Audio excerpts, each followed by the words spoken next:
يعني انا اي حد بيدرس انجليزي او بيتعلم انجليزي بيتعلم عشان خاطر يعرف يترجم ويعرف يتكلم. يعني ايه اتكلم انجليزي؟ يعني ازاي اكون جمله، وهي ديت القواعد او الجرامر. ايه هو الجرامر في اللغه الانجليزيه؟ الجرامر هو القدره على تكوين جمله صحيحه واستخدام الزمن الصحيح للفعل في اللغه. يعني ايه استخدام الزمن الصحيح للفعل؟ او امتى الجمله تكون صحيحه؟ يعني ايه الجمله اللي انا بكتبها دي مثلا؟ يعني انا مثلا كتبت I played football tomorrow. لا، انا هنا قلت انا لعبت كوره بكره. طبعا جمله ما يقولهاش طفل عنده سنتين. ماشي، يعني انا عشان خاطر الجمله تكون صحيحه لازم زمن الفعل يكون صحيح. او لو مثلا قلت I'll play football yesterday، معناها انا هلعب كوره امبارح.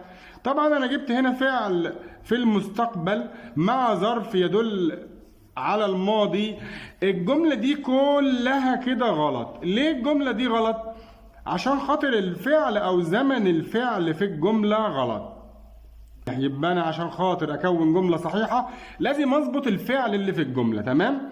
طيب عشان اظبط الفعل لازم اعرف وافهم يعني ايه فعل في اللغه الانجليزيه، وايه هي انواع الافعال في اللغه الانجليزيه. انا عندي 4 انواع من الافعال في اللغه الانجليزيه. افعال منتظمه، دي اللي بتنتهي دي في الماضي وفي التصريف الثالث. وافعال غير منتظمه اللي الماضي والتصريف الثالث الفعل بيبقى ماشي بمزاجه. وافعال مساعده، وهي ديت اهم حاجه في اللغه الانجليزيه. اهم حاجه في اللغه الانجليزيه هي الافعال المساعده، وهنفهم ليه الافعال المساعده هي اهم حاجه في اللغه. واخر حاجه الافعال الناقصه، ودي وظيفتها زي وظيفه الافعال المساعده بالظبط.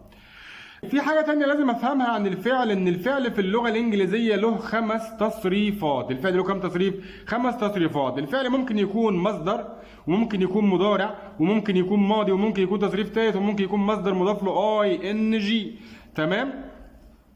والمعلومة دي مفيش حد كتير بيتكلم عليها وبيشرحها، مع انها اهم معلومة. يعني احنا لسه قايلين ان الفعل او الجمله عشان تكون جمله صحيحه لازم يكون الفعل اللي في الجمله صحيح. طب عشان خاطر اكون جمله بفعل صحيح لازم افهم ان الفعل في اللغه الانجليزيه له 5 تصريفات اللي موجود في الكتب: المصدر والماضي والتصريف الثالث. لازم اعرف ان في حاجه اسمها مضارع او تصريف اول، وحاجه اسمها مصدر مضاف له ING، ده برضو من ضمن تصريفات الافعال. يعني انا عندي في اللغه العربيه الفعل او تكوين الفعل في اللغه العربيه، او الفعل بينقسم في اللغه العربيه ل 3 اقسام: ماضي، لعب، مضارع يلعب، امر العب. الفعل في اللغه الانجليزيه له 5 تصريفات: مصدر، مضارع، ماضي، تصريف ثالث، مصدر مضاف له ING. ناخدوا الافعال المنتظمه مثلا. يعني عندي فعل زي live يعني يسكن، المضارع بتاعه live او lives، والماضي lived، والتصريف الثالث lived، والING living. live يعني يسكن، live اللي في المضارع يعني يسكنون، ودي بتيجي مع الاي والوي واليو والذي واي اسم جمع. وليفز يعني يسكن، وبتيجي مع هي وشي وات واي اسم مفرد. والكلام ده احنا قلناه في الدرس اللي فات مع المثال the boy plays وthe boys play. والفعل في الماضي lived يعني سكن، بيجي مع اي ووي ويو وذي وهي وشي وات. والتصريف الثالث lived برضو يعني سكن. والING living يعني يسكن لو جه قبل منه am او is او are او was او were، يعني او لو جه قبل منه verb to be بمعناه يسكن، لو ما جاش قبل منه verb to be بمعناه السكن. ده بالنسبه لتصريف الفعل live. ملحوظه مهمه جدا ان انا هنا في الفعل المضارع والفعل الماضي الافعال المساعده اللي ما جاتش هنا، اللي ما جاش هنا دو. يعني لما اقول اي ليف يبقى الفعل المساعد دو لما اجي في اي دونت ليف. تمام؟ والفعل المساعد هنا داز، اللي ما جاش هنا داز. يعني انا اقول هي ليفز لما اجي اقول هي دازنت ليف، لان داز لما ما بتجيش باخد ليفز، ولما بتيجي برجع الفعل لاصله. والفعل المساعد اللي ما جاش هنا ديد، الفعل المساعد اللي ما جاش هنا مين؟ ديد. يعني انا بقول اي ليفد، اما اجي انفي اقول اي didn't live. برضو لما did ما بتجيش باخد الماضي، ولما بتيجي برجع الفعل ايه للمصدر.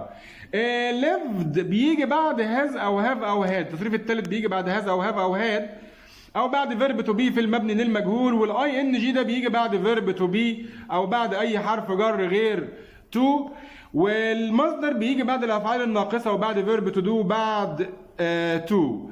ناخد فعل تاني اللي هو واتش يعني يشاهد. واتش المصدر واتش، المضارع ايوه برافو واتش واتشز. يعني ايه واتش؟ يعني يشاهدون. ويعني ايه واتشز؟ يعني يشاهد. ده بيجي مع الجمع وده بيجي مع الايه المفرد. الماضي واتشد والتصريف الثالث واتشد والاي ان جي واتشنج. ثالث فعل ستادي. ستادي يعني يذاكر. المضارع منه ايوه برافو ستادي وستاديز، واحد مع الجمع وواحد مع المفرد. والماضي ستادد والتصريف الثالث ستادد والاي ان جي ستادينج. تمام. هنا زودنا للماضي دي عشان هو اخره اي، وهنا زودنا للفعل في الماضي والتصريف الثالث اي دي، وهنا زودنا اي دي او شلنا الواي وحطينا اي دي، عشان كده سموها افعال منتظمه. الافعال الغير منتظمه هي الافعال اللي الماضي فيها والتصريف الثالث ما بياخدش اي دي، بيمشي بمزاجه، لازم احفظ الفعل على وضعه وعلى شكله اللي موجود بيه. زي مثال مثلا الفعل يكتب يعني رايت، المضارع منه برافو رايت ورايتس، رايت يعني يكتبون، رايتس يعني يكتب. الماضي روت والتصريف الثالث written والاي ان جي رايتنج. رايتنج دي يعني يكتب لو جه قبل منها فيرب تو بي، لو ما جاش قبل منها فيرب تو بي بمعناها الايه الكتابه، عمليه الكتابه. واتشنج يعني المشاهده، وستادينج يعني المذاكره. الفعل اللي بعد كده الفعل جو. جو يعني يذهب، المضارع منه جو جوز، جو مع الجمع وجوز مع المفرد. الماضي went والتصريف الثالث gone والاي ان جي going. طيب يا مستر انا هنا هو ليه انا ما بيجيبليش المضارع والاي ان جي في الكتاب في التصريفات؟ لان بص على الفعل رايت، هنا اسمه رايت، هنا رايت ورايتس نفس الاصلي متزود له اس، وهنا رايتنج نفس الفعل الاصلي متزود له اي ان جي. فطبعا هيبقى دمها تقيل جدا لو خلاها رايت رايتس روت ريتن رايتنج، هتبقى صعبه في الحفظ ودمها تقيل، لان هنا ما بتغيرش الفعل ولا هنا بيتغير، انما بيتغير في الماضي والتصريف الثالث، ولذلك ما بيجيبش المضارع ولا الاي ان جي في التصريفات. بس انا لازم اكون فاهم ان في حاجه اسمها مضارع اللي هو الفعل الجمع والفعل مضاف له اس مع المفرد، والفعل مضاف له اي ان جي اللي هو الجيراند. في مثال كمان الفعل الغير منتظم زي الفعل ريد.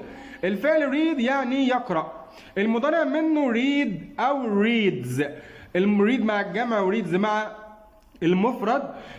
الماضي منه ريد، يتكتب ريد عادي زي ما هو بس يتنطق ريد زي كلمة احمر، والتصريف الثالث ريد والاي ان جي ريدنج.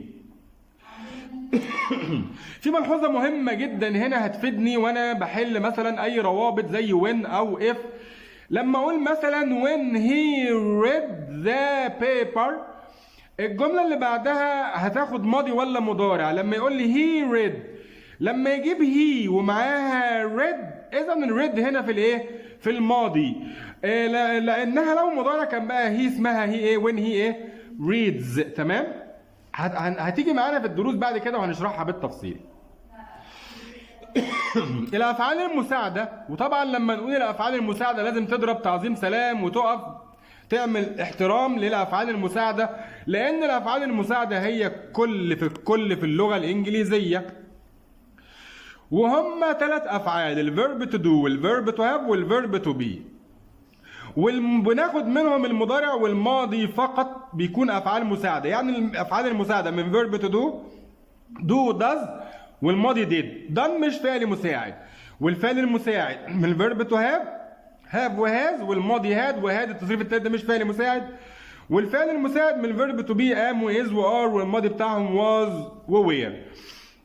الفيرب تو دو المصدر دو، المضارع دو داز، الماضي ديد، التصريف الثالث دان والاي ان جي دوينج. الفيرب تو هاف المضارع هاف وهاز، هاف مع الجمع وهاز مع المفرد، الماضي هاد والتصريف الثالث هاد والاي ان جي هافينج. الفيرب تو بي طبعا ده كينج في اللغه الانجليزيه، ده ملك اللغه الانجليزيه.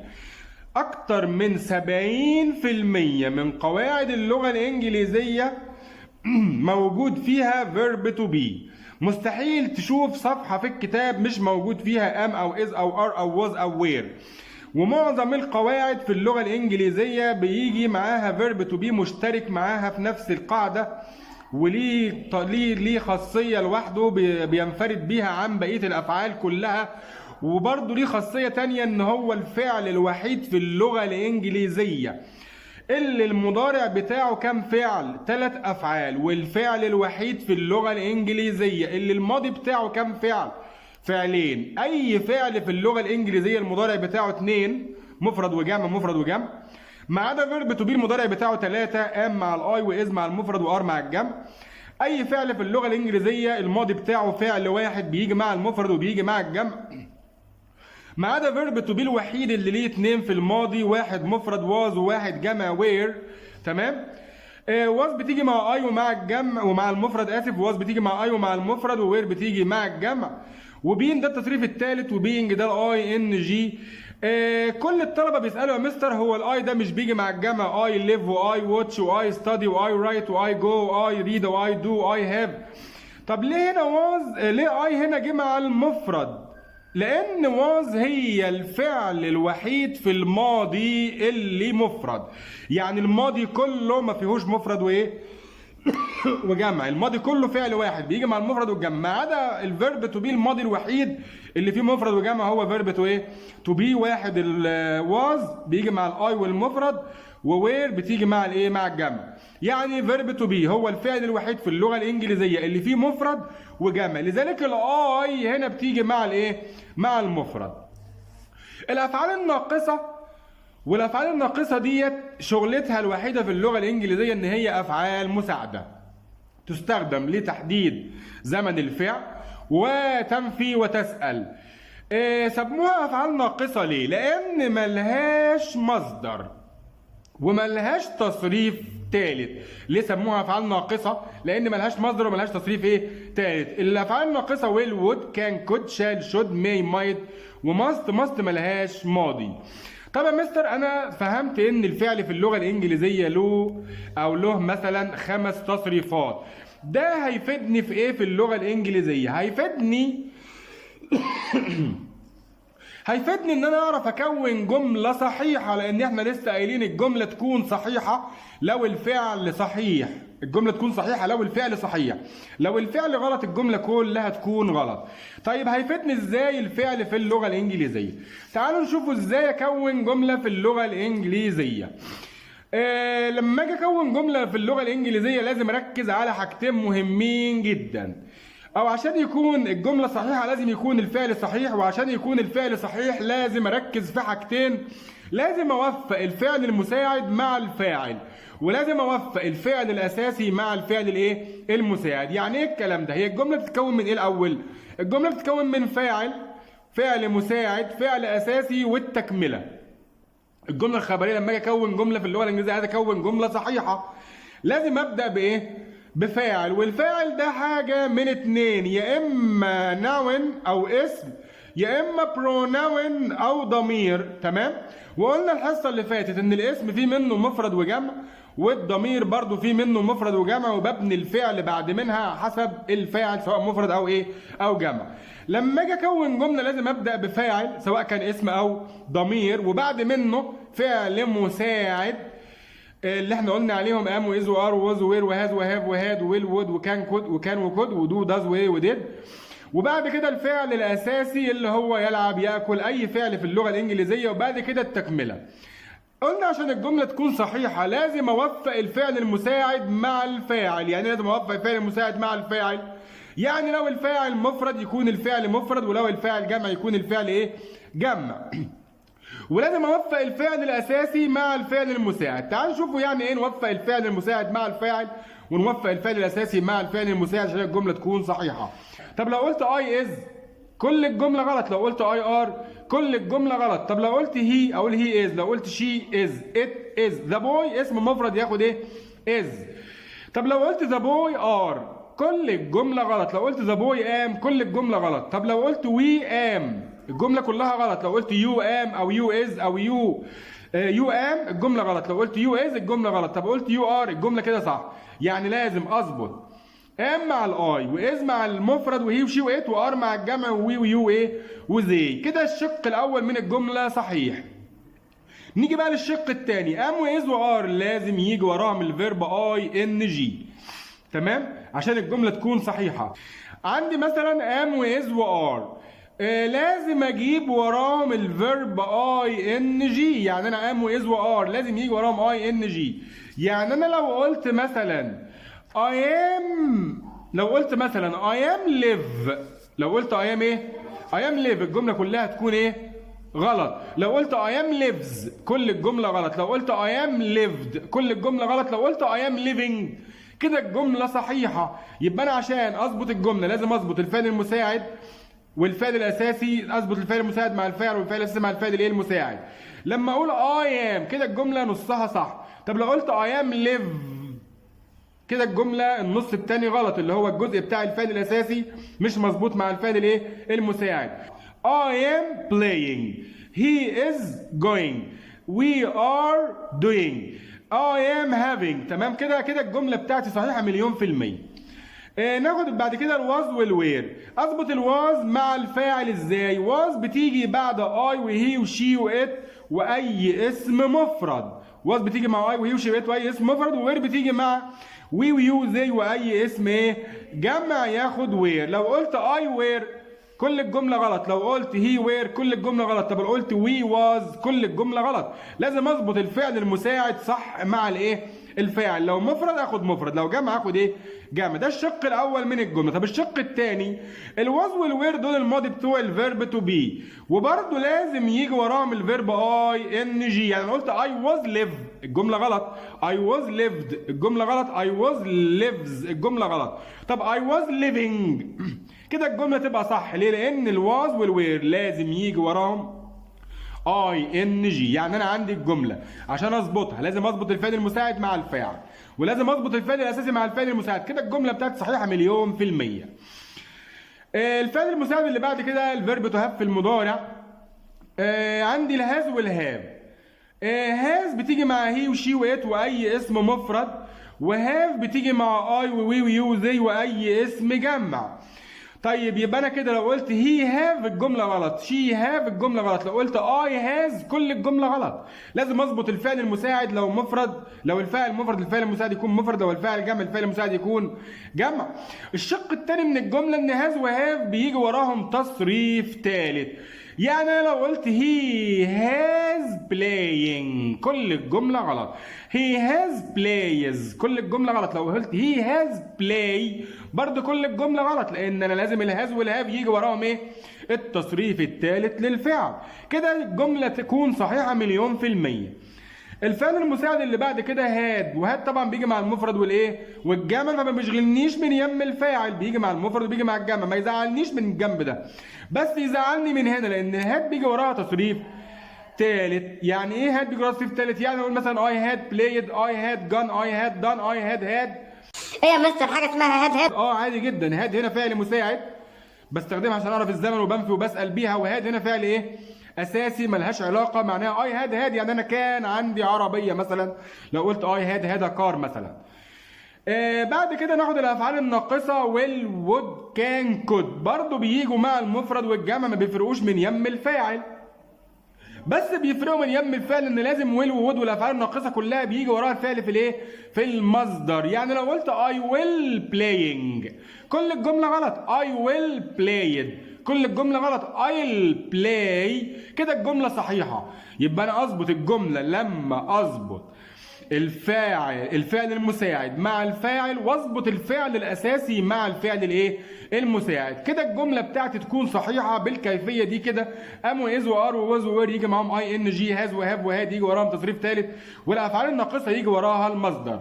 فاضل عندي كده مين من اشكال الفعل؟ احنا قلنا الفعل يا اما مصدر يا اما مضارع يا اما ماضي يا اما تصريف ثالث يا اما مصدر اي ان جي. فاضل عندي المضارع اللي هو فيرب 1 تمام كده، والماضي اللي هو فيرب 2 تمام. الفيرب 1 ده قلنا من شويه لما دو ما بتجيش في الاثبات باخد الفعل اللي هو الايه؟ الجمع. ولما داز ما بتجيش في الاثبات باخد الفعل اللي هو المفرد. ما احنا قلنا الفعل المضارع احنا لسه قايلين الفعل المضارع في منه جمع وفي منه ايه؟ مفرد. لما دو ما بتجيش بقول I live باخد الجمع. لما does ما بتجيش بقول he lives بشيل الداز واحط مكانها اس تعوض عنها. طب يا مستر انا ممكن اقول I do live؟ ايوه ممكن. وممكن اقول he does lives؟ لا غلط. لما اقول he does يعني لو does جت لازم يجي وراها الفعل في الايه؟ في المصدر. يعني does ما تجيش باخد الفعل الايه؟ المفرد في التصريف الاول. ولما does بتيجي برجع الفعل الايه؟ لاصله. لما اجيب دو في الاثبات انا كده لما اقول مثلا ايه؟ لما اقول لي مثلا ماما I do love you يعني انا والله يا ماما بحبك او انا بحبك بجد. او لما اقول لي مثلا اختي ده بابا بيحبك he does love you يعني بابا بيحبك فعلا. يعني انا بستخدم دو does في الاثبات لاسلوب الايه؟ التوكيد. فعشان كده ما بنستخدمهمش كتير يعني انا مش كل الكلام هاكد عليه واحلف عليه. يبقى انا عندي لما باجي استخدم التصريف الاول للفعل لازم اخد بالي ان هنا الفعل المساعد دو وهنا الفعل المساعد ايه؟ does. لما اقول مثلا I اقول I play I go I have I do. ولما اقول he اقول he plays he goes he has he does. لان play معناها يلعبون وبلايز يعني يلعب تيجي مع الجمع وده بتيجي مع الايه؟ مع المفرد. اخر فعل اللي هو التصريف الثاني. التصريف الثاني للفعل بيجي لما ما بجيبش did في الاثبات. تمام كده؟ يعني عايز اقول مثلا انا لعبت اقول I played. طب عايز انفيها I didn't play. تمام كده؟ يعني الفعل المساعد اللي ما جاش هنا هو مين؟ did. يعني اول ما اشوف played او went او did او had او اي تصريف تاني افهم على طول ان الفعل المساعد هنا كان مين؟ did وما بيجيش في الايه؟ في الاثبات. الجمل دي كده كلها مثبته. في ملحوظه مهمه جدا ومهاره عاليه جدا في تكوين الجمله. انا عندي هنا اختصار از بيبقى ابوستروف ايه؟ اس. واختصار هاز برضو بيبقى ابوستروف اس. ودي بتبقى هيز وشيز واتس وذا بويز. ودي برضو هيز وشيز واتس وماي فريندز. يعني ما بنيم الفاعل ما بعرفهاش. طب انا يا مستر لما يجي لي مثلا هيز بلاينج لما اجي انفي باز ولا بهاز؟ او بعرف ازاي انها از او هاز؟ حسب الفعل. برافو. لو الفعل اخره اي ان جي يبقى اللي قبل منها مين ديت؟ اختصار از. يعني المثال ده كده لما اقول مثلا هيز playing تمام. ولما اقول هيز played انا عايز انفي الجمله دي. يا ترى مين دي؟ يا ترى دي از ولا هاز؟ ما دي هي ودي هي بس ديت از. ايه عرفني ان دي از؟ لان جه وراها اي ان جي. وايه عرفني ان دي هاز؟ لان جه وراها فيرب 3. يبقى لما اجي انفي هنا اقول ايه؟ he isn't واكمل he isn't playing. ولما اجي اسال بعكس. وده موضوع درسنا الحصه اللي جايه. هعرف ازاي اكون او اعرف ازاي انفي الجمله واسال عليها. الجمله ديت هيز بلايد لما اجي انفي اقول هي هازنت. ايه عرفني ان دي هذا مستر؟ لان الفعل اللي وراها جه تصريف ايه؟ تالت. ولما اجي اسال اقول ايه؟ هاز هي بلايد معناها هو لعب. نفس الكلام عندي في الاختصار بتاع هاد. هنا انا عندي ايد بلايد وايد بلاي. دي يا ترى هل هي هاد ولا وود؟ ودي يا ترى هل هي هاد ولا وود؟ ديت هاد عرفت منين؟ عشان وراها تصريف ايه؟ تالت. ودي وود عشان عرفت منين؟ عشان وراها فعل في الايه؟ في المصدر. لما اجي انفي هنا اقول اي هادنت بلايد. ولما اجي اسال اقول هاد يو بلايد. لما اجي انفي هنا اقول اي وودنت بلاي. ولما اجي اسال اقول ايه؟ وود يو بلاي. دي مهاره مهمه جدا. طيب يا مستر ممكن بعد اذن حضرتك سؤال؟ هل في فرق بين I have got وهي has got وبين I have وهي has اللي في التصريف الأول؟ سؤال جميل جدا جدا. برافو عليك. طبعا في فرق كبير بين لما اقول I have got a car ولما اقول I have a car. هما الاتنين معناهم انا امتلك سيارة. بس هنا لما اجي انفي I have got a car هنا have فعل مساعد. ايه عرفني ان هاف فعل مساعد؟ عشان جه وراها تصريف تالت اللي هو got. يبقى لما اجي انفي بهاف عادي جدا، اقول I haven't got، ولما اجي اسال اقول have you got، او سؤال بكلمه استفهام what have you got. انما I have a car لما اجي انفيها هنا الهاف ما جاش وراها تصريف تالت، اذا الهاف هنا فعل اساسي. اذا بنستخدم do في النفي والسؤال. يعني لما اجي انفي I have a car انفيها اقول I don't have a car. ولما اجي اسال اقول do you have a car، ولما اجي اسال سؤال بكلمه استفهام اقول له what do you have. كذلك has بالظبط زي have، يعني لو has جه وراها تصريف ثالث زي ما اقول he has got a car، لما اجي فيها اقول he hasn't got a car. ليه نفيت ب hasn't هنا؟ عشان has جه وراها تصريف ثالث اللي هو got. اذا has هنا فعل مساعد تنفي وتسأل.